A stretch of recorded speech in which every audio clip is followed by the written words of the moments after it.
Okay, we're going to read chapter number 2 of Animal Farm.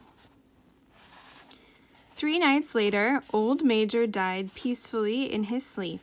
His body was buried at the foot of the orchard. This was early in March. During the next 3 months, there was much secret activity. Major's speech had given to more intelligent animals on the farm a completely new outlook on life. They did not know when the rebellion predicted by Major would take place. They had no reason thinking it would be within their own lifetime, but they saw clearly that it was their duty to prepare for it. The work of teaching and organizing the others fell naturally upon the pigs, who were generally recognized as being the cleverest of the animals. Preeminent among the pigs were 2 young boars named Snowball and Napoleon, whom Mr. Jones was breeding up for sale. Napoleon was a large, rather fierce-looking Berkshire boar, the only Berkshire on the farm, not much of a talker, but with a reputation for getting his own way. Snowball was a more vivacious pig than Napoleon, quicker in speech and more inventive, but it was not considered to have the same depth of character. All the other male pigs on the farm were porkers. The best known among them was a small, fat pig named Squealer, with very round cheeks, twinkling eyes, nimble movements, and a shrill voice. He was a brilliant talker, but when he was arguing some difficult points, he had a way of skipping from side to side and whisking his tail, which was somehow very persuasive. The others said of Squealer that he could turn black into white. What do you think that means? Those 3 had elaborated old Major's teaching into a complete system of thought, to which they gave the name animalism. Several nights a week after Mr. Jones was asleep, they held secret meetings in the barn and expounded on the principles of animalism to the others. At the beginning, they met with much stupidity and apathy. Apathy means people don't care. Some of the animals talked of the duty of loyalty to Mr. Jones, whom they referred to as Master, or made elementary remarks such as, "Mr. Jones feeds us. If he were gone, we should starve to death." Others asked such questions as, "Why should we care what happens after we're dead?" Or, "If this rebellion is to happen anyway, what difference does it make whether we work for it or not?" And the pigs had great difficulty in making them see that this was contrary to the spirit of animalism. The stupidest questions of all were asked by Molly, the white mare. A mare is a horse. The very first question she asked Snowball was, "Will there still be sugar after the rebellion?" "No," said Snowball firmly. "We have no means of making sugar on this farm. Besides, you do not need sugar. You will have all the oats and hay you want." "And shall I still be allowed to wear ribbons in my mane?" asked Molly. "Comrades," said Snowball, "those ribbons that you are so devoted to are the badge of slavery. Can you not understand that liberty is worth more than ribbons?" Molly agreed, but she did not sound very convinced. The pigs had an even harder struggle to counteract the lies put about by Moses, the tame raven. Raven is a blackbird.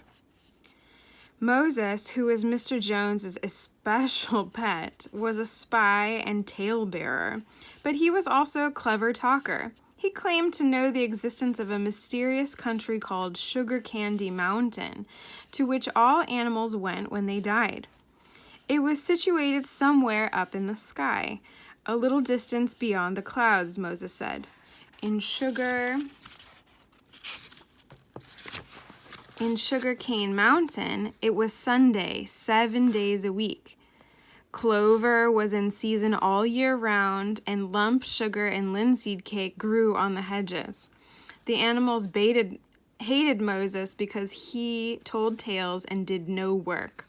But some of them believed in Sugar Candy Mountain, and the pigs had to argue very hard to persuade them that there was no such place. Their most faithful disciples were the 2 cart horses, Boxer and Clover. Those 2 had great difficulty in thinking anything out for themselves.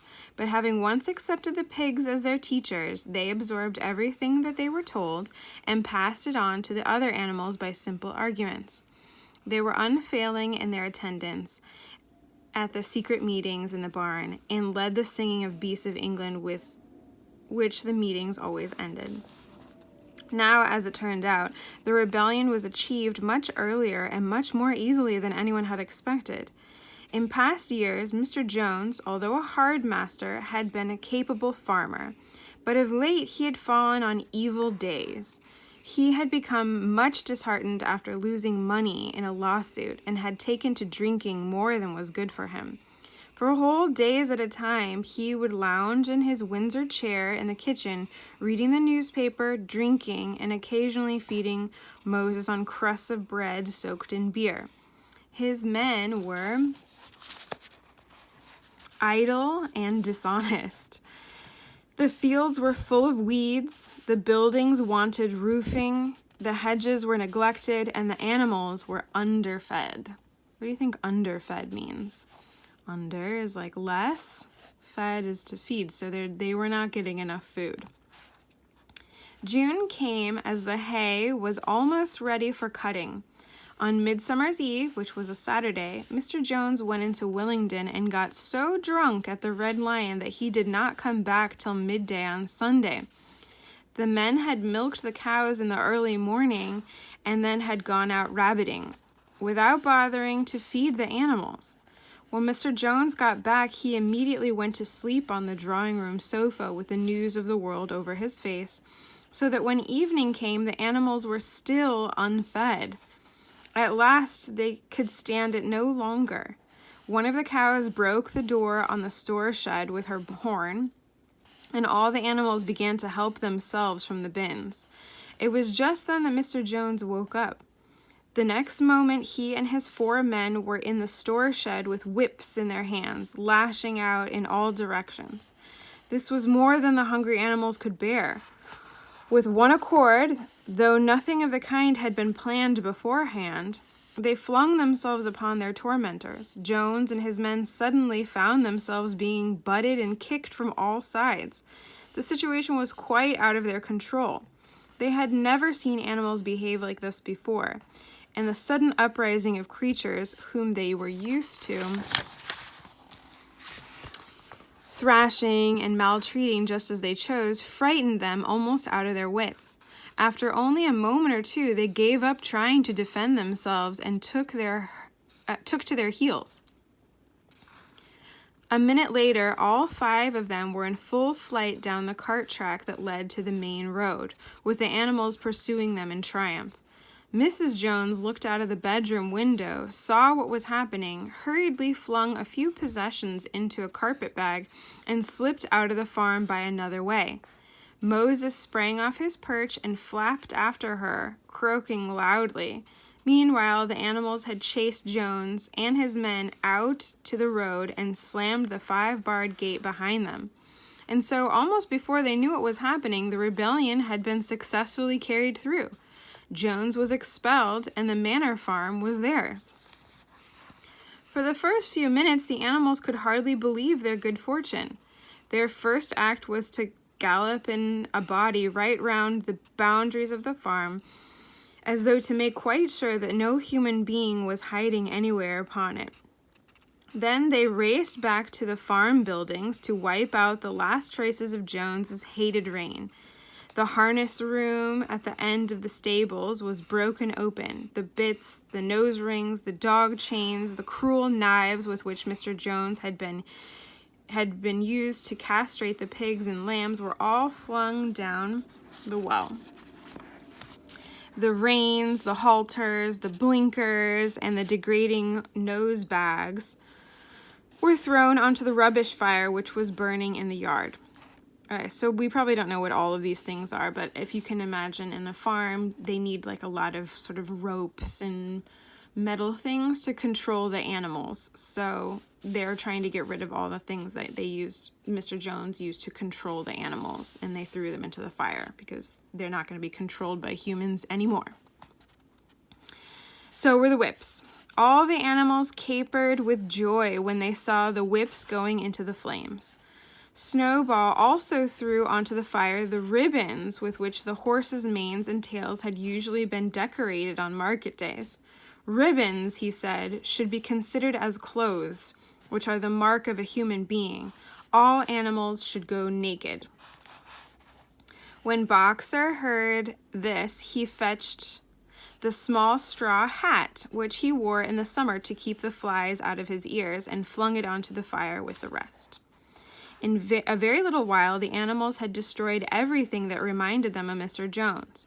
Napoleon then led them back to the store shed and served out a double ration of corn to everybody, with 2 biscuits for each dog. Then they sang Beasts of England from end to end 7 times running, and after that they settled down for the night and slept as they had never slept before. But they woke at dawn as usual, and suddenly remembering the glorious thing that had happened, they all raced out into the pasture together. A little way down the pasture there was a knoll, this is a hill, that commanded a view of most of the farm. The animals rushed to the top of it and gazed around them in the clear morning light. Yes, it was theirs. Everything that they could see was theirs. In the ecstasy of that thought, they gamboled round and round. They hurled themselves into the air in great leaps of excitement. They rolled in the dew. They cropped mouthfuls of the sweet summer grass. They kicked up clods of the black earth and snuffed its rich scent. Then they made a tour of inspection of the whole farm and surveyed with speechless adoration the plow land, the hayfield, the orchard, the pool, the spinney. It was as though they had never seen these things before, and even now they could hardly believe that it was all their own. Then they filed back to the farm buildings and halted in silence outside the door of the farmhouse. That was theirs too, but they were frightened to go inside. After a moment, however, Snowball and Napoleon butted the door open with their shoulders, and the animals entered in single file, walking with utmost care for fear of disturbing anything. They tiptoed from room to room, afraid to speak above a whisper, and gazing with a kind of awe and at the unbelievable luxury. At the beds with their feather mattresses, the looking glasses, a mirror, the horsehair sofa, the Brussels carpet, the lithograph of Queen Victoria over the drawing room mantelpiece. They were just coming down the stairs when Molly was discovered to be missing. Molly's the horse. Going back, the others found that she had remained behind in the best bedroom. She had taken a piece of blue ribbon from Mrs. Jones's dressing table and was holding it against her shoulder and admiring herself in the glass in a very foolish manner. The others reproached her sharply, and they went outside. Some hams hanging in the kitchen were taken out for burial, and the barrel of beer in the scullery was stove in with a kick from Boxer's hoof. Otherwise, nothing in the house was touched. A unanimous resolution was passed on the spot that the farmhouse should be preserved as a museum. All were in agreement, all agreed that no animal must ever live there. The animals had their breakfast, and then Snowball and Napoleon called them together again. "Comrades," said Snowball, "it is 6:30, and we have a long day before us. Today we begin the hay harvest. But there is another matter that must be attended to first." The pigs now revealed that during the past 3 months they had taught themselves to read and write from an old spelling book which had belonged to Mr. Jones's children and which had been thrown on the rubbish heap. Napoleon sent out for pots of black and white paint and led the way down to the 5-barred gate that gave on to the main road. Then Snowball, for it was Snowball who was best at writing, took a brush between the 2 knuckles of his trotter, painted out Manor Farm from the top bar of the gate, and in its place painted Animal Farm. This was to be the name of the farm from now onwards. After this, they went back to the farm buildings where Snowball and Napoleon sent for a ladder which they caused to be set against the end wall of the big barn.